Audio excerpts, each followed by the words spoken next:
Good evening, everybody. This is John Knapp, also known as High. Now, during my crusades for affordable health care, I hear a lot of people, including Christians, saying, "I don't want to pay for your health care." Now, I find that incredibly selfish. However, I would justify that complaint done by somebody who can't provide health insurance for himself, but is having to pay for someone else's Medicaid.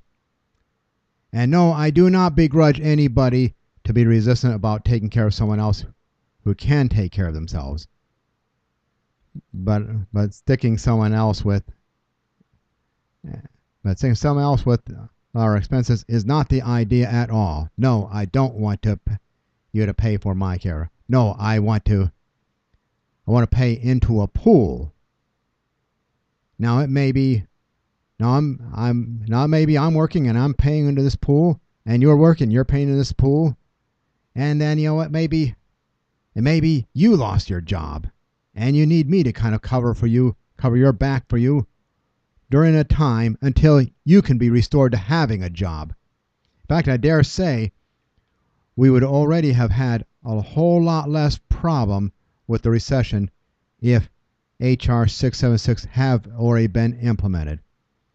Now, in church more than once, we went over the biblical account of the prodigal son. It's found in Luke 15, verses 11 through 31, but especially the verses 25 through 31, where the older brother was so angry about the younger brother how the younger brother was being treated after he was found.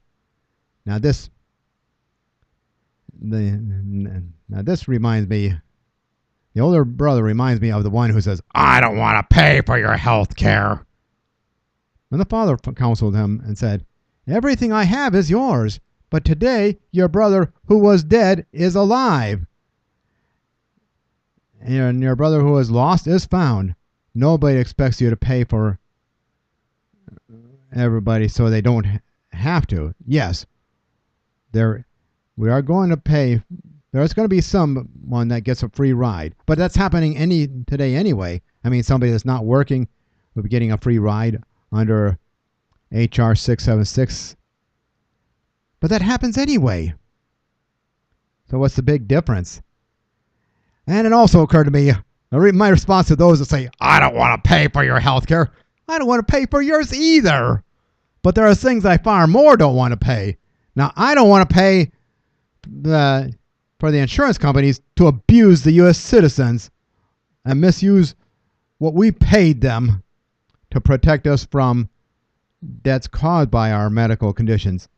And I really don't want to get hurt or killed by somebody who is having a psychotic episode because he couldn't afford to see his psychiatrist or stay on his meds. I mean, is that what you want?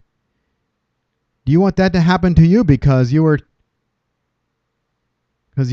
blocked the universal system, fearing that you're going to get stuck paying with someone else's care? Is it worth your life or a serious or traumatic experience caused by somebody that couldn't afford that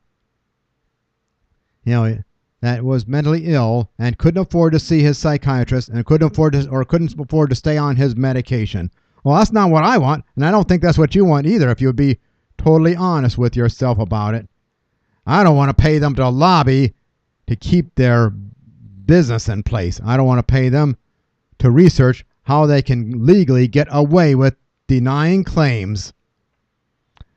I don't want to fund their bribery of the insurance companies to get the decision of government's best interest of the insurance companies.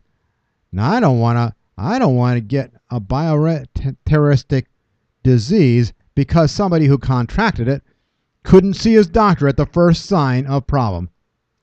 Yeah, by far, HR 676 single payer is a much less of two evils. Experts have indicated that through HR 676, it costs less to cover everybody, to cover every citizen in our current cutthroat system. I would rather pay for HR 676, even though somebody making less than me is paying less taxes into that. I would cover them for the sake of keeping the insurance in force, even though my job got taken away from me, and I can't afford to keep the insurance premium, can't afford to pay the COBRA. And also, there's another reason besides job loss or direct job loss that can cause you to lose your insurance. You can get sick, not able to work for a long time. Is that what you want? I mean, I'm not saying it has to happen that way, but it could. It could be, in fact, with cancer a lot of times. A person gets sick and can't keep up with the insurance premiums. I mean, do you want that for yourselves? I don't want that for me. And I'm totally willing to carry my weight in society. I'm not trying to get a free ride. Plus, I didn't want to lose, I didn't want to forfeit, I didn't want the economy to be sabotaged by what the insurance companies are doing. And I really believe that having HR 676 for a single payer in place, manufacturing jobs that have disappeared will start coming back to the country again. That will restore our economy. That's not what's going to kill our economy. That's what's going to restore our economy. In conclusion, I see I don't want to pay for your health care as the sorriest excuse I've ever heard.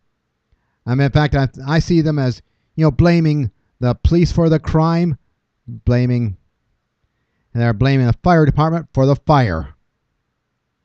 Making people pay for my or anyone else's care is not the idea at all. In fact, I don't want to pay for your health care is an insult. And I did say earlier, maybe I don't want to pay for yours either, but there's things that I've already mentioned that I far more don't want to pay for than getting stuck paying, getting stuck taking up some of the load because you are making less than me. And now I would rather pay into a national pool, even though it means somebody that pays less than me is paying less than me, so I have to take up some of his share. And I would support the pool, but I won't support. Now I won't support the pool, but I'll line the pockets of the billionaires in the health insurance industries. How selfish can somebody possibly get? At the time of the essay, I was making a really low tax bracket. In fact, I had everything going, so probably I would have initially gotten an almost free ride, but jobs will come back. So that could mean that I'm making more than you again and probably paying for your care. But there is a moral imperative to make healthcare. I mean, and that, I think of Christians of all people would have to realize that. I mean, and I would say, I may grant that Christians that they may disagree to disagree that a single payer is not the way, but I mean, having this, I don't want to pay for your care, but they'll happily line the pockets of the insurance companies that are ripping you off. They're ripping you off. That is, I mean, that is unacceptable. And, well, a little bit of ranting, but, I love you all. And have a great day.